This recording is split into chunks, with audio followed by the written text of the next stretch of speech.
What's up, everyone? Welcome back to my channel. If you're new here, I'm Paris and I make videos all about candle making and the starting and managing of my small candle business, Lady Simone Candle Co. Today, we are talking all about closing out our business year, right? We are handmade sellers, we're candle makers. If you're a handmade business out there, this is part of the end of the year process. We are counting down and measuring our inventory to see where we're at as of the end of the year. It is very, very important, not only for tax season, but it's important throughout the entire business year that you are properly tracking and managing your inventory. And so today, that is actually what I'm tackling today. I've kind of been doing it in spurts this past week. This is the last week of December, so I've been kind of doing it in spurts and in categories. I'm just trying to break up the work and take my time and just make sure all of my numbers is accurate. And then, guys, I am actually transitioning to a new inventory system, and I'm super, super excited. And so I would get into more of that later on this video. So let's just get started. It is that time of year, everyone. It's time to do our inventory checklist. I have a similar video around this time last year if you want to check that out, because that was me closing out my first year of business. Now I'm in my second year of business closing it out, and I am back again to count and measure all of my year-end inventory. If this is something that you haven't been keeping up with or staying consistent with, now is the time to get all of your ducks and everything in a row. And basically what you're doing is you want to have accurate final numbers for how much of your inventory, your raw supplies and materials you've used throughout the year, which will give you your units remaining for the end of the year, as well as your finished goods that are still sitting on the shelves as of December 31st. So all your finished candles, all your finished wax melts, you want to perform a count and measure everything and see what items you have on hand as of December 31st, and make sure you're updating your spreadsheets or whatever current inventory system that you are using. One big tip that I want to preface before I move on to the checklist. So remember that for tax purposes, this is what this is for.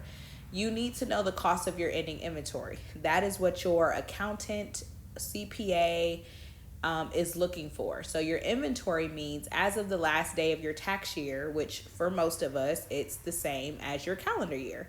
So the last day of our tax year is typically December 31st.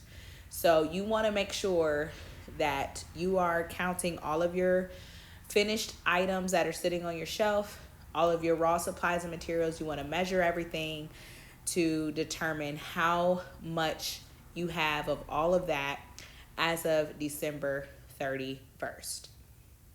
So on with the checklist. When it comes to counting your raw supplies and materials, you want to compile your physical receipts that would include any inventory purchases. So any in-store purchases that you have throughout the year that you bought any raw supplies and materials with, you want to make sure you're keeping up with that throughout the year. Compile everything. I normally keep mine in a folder upstairs in my little loft.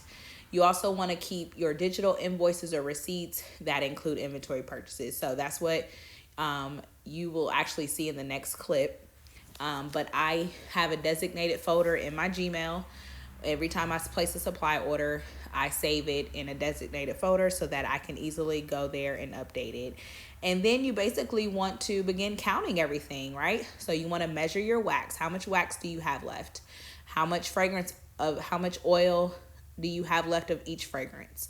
How many wicks do you have left? How many wick stickers do you have left? How many jars and lids do you have left? Anything that you use to make your final products, your final candles and your final wax melts. So how many labels do you have left? How many warning labels do you have left?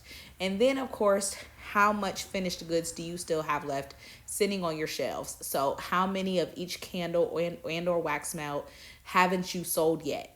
That's inventory that is finished, that's still sitting on your shelves that you have not sold.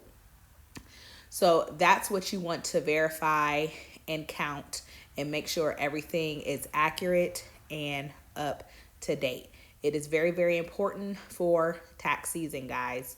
So make sure throughout the year, at least starting with the new year, already have it in your mind to start fresh with keeping track and managing your inventory. I do want to show you really quick one example on how I enter my inventory using the Paper and Spark inventory cost of goods sold spreadsheet.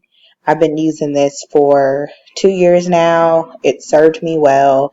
I started using it because as a new handmade business, my goal was to actually learn what inventory and cost of goods sold means, what it is, how it affects your business, how it affects your business taxes. So I chose to go with Paper and Spark in her spreadsheets because, which her name, the owner is Janet LeBlanc, because her spreadsheets comes with detailed tutorials to not only help you get your inventory on the spreadsheet, but she also walks you through how to track it throughout the year and how to close out your year. So it was almost like with the purchase, I also got like mini courses to go with each step so that I can learn how to actually enter and keep track of my inventory throughout the year.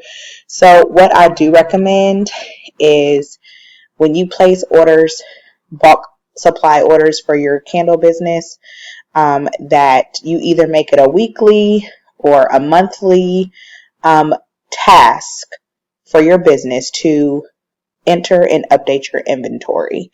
I recommend counting and updating your inventory on a weekly basis. And then in terms of actually entering new inventory from supply orders, such as an example, a bulk supply order from Candle Science or wherever you order from, you can either do that on a weekly or monthly basis, depending on how often you place supply orders. That way, throughout the year, you know you're current, you know you're up to date, and you're not spending December at the end of the year trying to update all of your inventory for the entire year. So I did save this example just to kind of show you how I enter my inventory on the spreadsheet. So this is a supply order I placed back in April 28th, 2021, earlier this year. And it was for a bunch of fragrance oils. Based on this supply order, it looks like I was doing some testing. So I wanted to try some new scents and to restock up on some of the scents I already have. So what I do is I go to my fragrance oil tab here, and I enter in the fragrance oil, the first one, which is black coral and moss.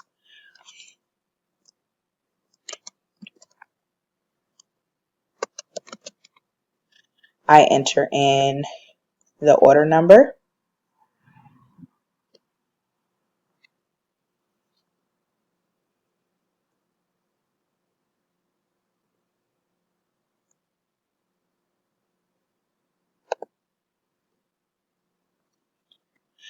And I'm pretty much just following what's up here. I'm literally going in order. The size, which is a 1 ounce bottle. And then when it comes to the cost, so when it comes to the cost, what you do is, in order to determine how to apply shipping and tax to each individual item, what you do is you take your total shipping plus your total taxes, which comes to $13.21, and you divide it by the amount of items that you purchased. So 1, 2, 3, 4, 5. So divide it by 5. So I will apply $2.64 to each item's cost. So $2.65 plus $2.64. So for that 1 ounce bottle, it total cost me $5.29. And then I always use grams for everything. And so I convert the 1 ounce to grams, which is 28 grams. And this is from Candle Science. And I ordered this on April 28th, 2021. Let me make sure that's right. Yes. And grams is my unit of choice. So whatever unit of choice you choose to operate your production in, I recommend using that for even your inventory. Because I measure and my formula is in grams, I also enter my inventory in grams. Although I'm putting the size based on the order here, I'm converting it here into how many units purchased. It was 28 grams. So I keep grams very consistent in my inventory as well. So, and then I just keep going down the list. And I keep entering in every single item, adding on that shipping and tax that was divided out for each cost item. And then as you use the items, you will fill out this portion here.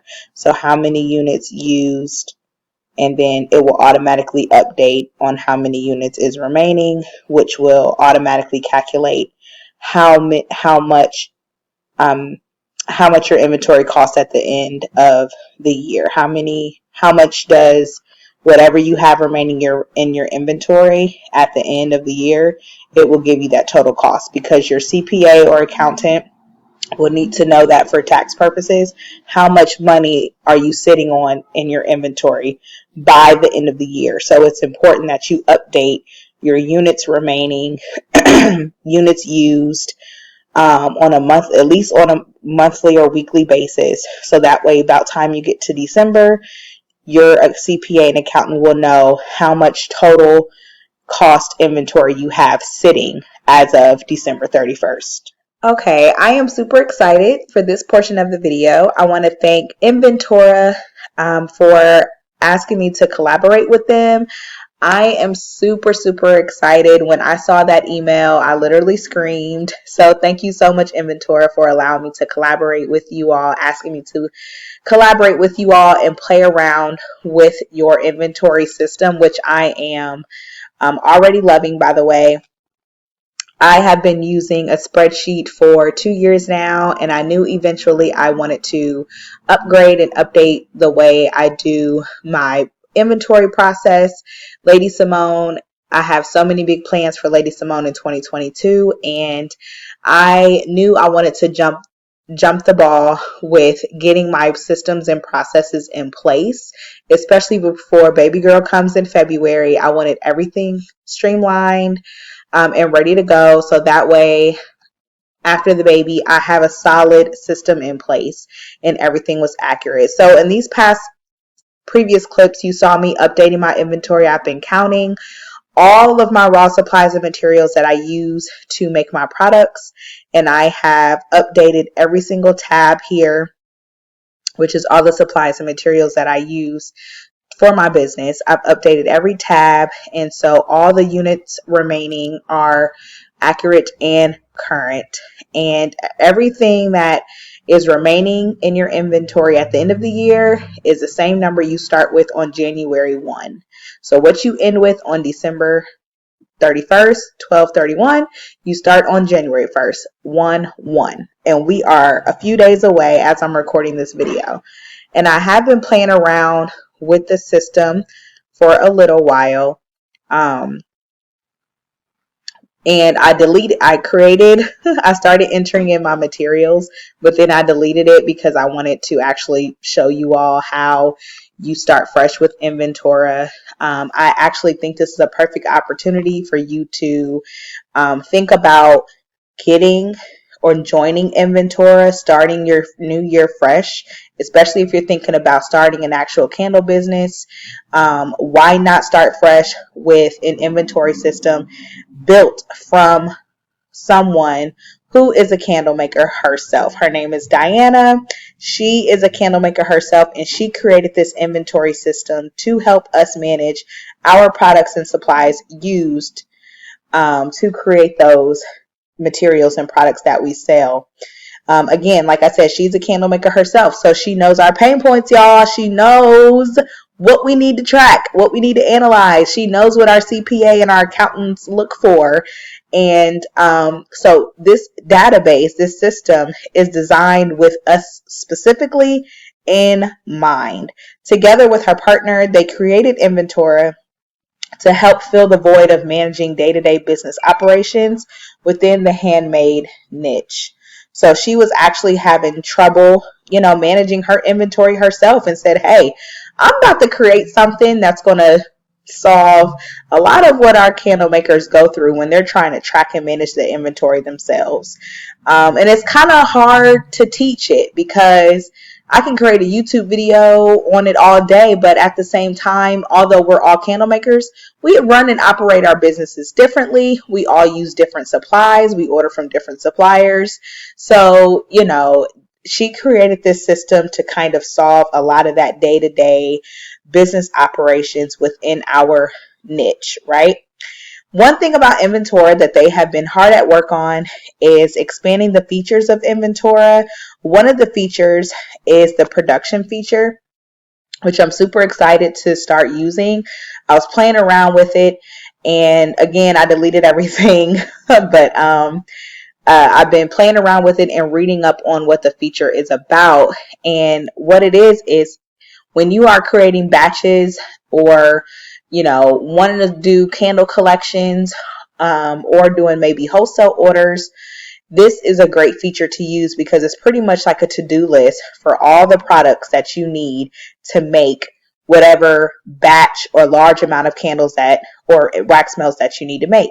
And one thing about this feature is with your supplies and inventory updated constantly in Inventora, when you go to make a new production, Inventory will tell you, let's say I wanted to make 50 candles, Inventory will tell you like, no, you are low on this scent, you're low on this, on your wax, and you actually need to do a supply order.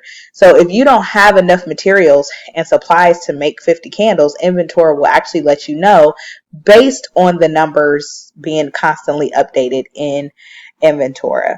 Another thing that they've added recently is their report and audit features, which is great, especially from a tax perspective. Your CPA or accountant may need certain information, may need certain reportings, and so you are able to get them exactly what they need for them to, complete your taxes. So that is a plus. On top of the fact that now you can sync Inventora with Wix, Shopify, and Etsy.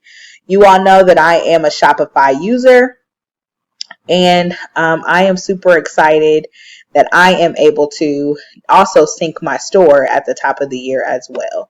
So like I said, I was playing around with a lot of the features, and then for the sake of this video, I did delete it so that way I can actually show you how to enter your first material in Inventora and get started once you join and sign up. So your materials is everything that you use to make your candles or wax melts. So for example, starting fresh, I will probably, once I start taking my numbers from the spreadsheet to Inventora, I'll probably just go tab by tab. So I will start with wax, and I will go ahead and enter in my C6 coconut soy wax. My current stock level, which is what I'm actually ending the year with, which is 1,480 grams left of wax. And I love how she has several different units. I am a grams girl, so I love that I am still able to track everything in grams. For your minimal stock level, I will probably think about this, but this is pretty much Inventora telling me when to notify me when I hit that minimum stock level. In other words, when should I place another supply order because I'm getting low. So I will probably think about this for a little bit and kind of decide what I want my minimum level to be. Your material type is pretty much Inventora asking you like, hey, did you get your wax from a supplier or did you make it? So this is good if you are like making your own fragrance oils or blends, then you would probably choose one of these. But I do get my wax from a supplier, so I will keep it at that. cost per gram of current stock. So it will be my per unit cost based on my spreadsheet here. So 0.71. The supplier name, let's see if I still have it in here. Okay, so this is from the Flaming Candle. Category type, so it will be under wax. So you can actually create categories. So for example, if you wanted to run a report and just look at all your wax, you can create a category for wax to lump all of your wax together. This is also good if you're experimenting with different waxes, purchase different waxes, or if you do wax blends, and you buy several different waxes to make your final candle. That's a good way to categorize it. And then the last order date was actually on December 1st. So like I said, I just did this and then deleted it because I actually just wanted to show you all step by step how to get started. So what you will do first is get started with entering all your raw supplies and materials that you use to make your candles and wax melts, and then move on to adding your first product, which is your actual candle line or wax melt line. So I would start entering in each candle that I have within my collections and so on and so forth. They also have an awesome help and support feature here that gives you introduction to Inventor, all the key features, where you can ask for help, how to get in contact with them, how to actually get started with entering in your materials and products. So you will not be left confused at all. They have all the information and tools and easy way to contact them here available in the system. So I do want to encourage you to start your year fresh. I cannot stress enough how important inventory is, especially when it comes to, just daily operations and the overall management of your business, making sure you're not overspending, and you're not just sitting on inventory. And then more importantly, for tax season, when it comes to filing your business taxes at the end of the year. So if you want to know more about Inventora, you want to follow them, check them out. I also have a link that I have with them that you can click on so that you can join and sign up for Inventora today. Everything and all that information will be in my description box below. So make sure you check that out. And I'm excited to get started with them. I'm excited to begin entering in my inventory. And then I'm also excited for you all because anything that can help make our day-to-day operations easier as a handmade business, y'all know I am all game for. Thank you all for tuning into this video, and happy new year. I pray for safe travels, safe gatherings, health, prosperity, all that good stuff. It's a new year. Let's get started fresh and let's get it. If you have a candle business that you want to start, let's do it. This is the year to do it. There's no more time to wait. If you have any video ideas or any suggestions, make sure you leave them in the comment section below, as I am keeping track of everyone's ideas of videos that they would like to see from me this year. And thanks again to Inventora for this awesome collaboration. And until next time, bye.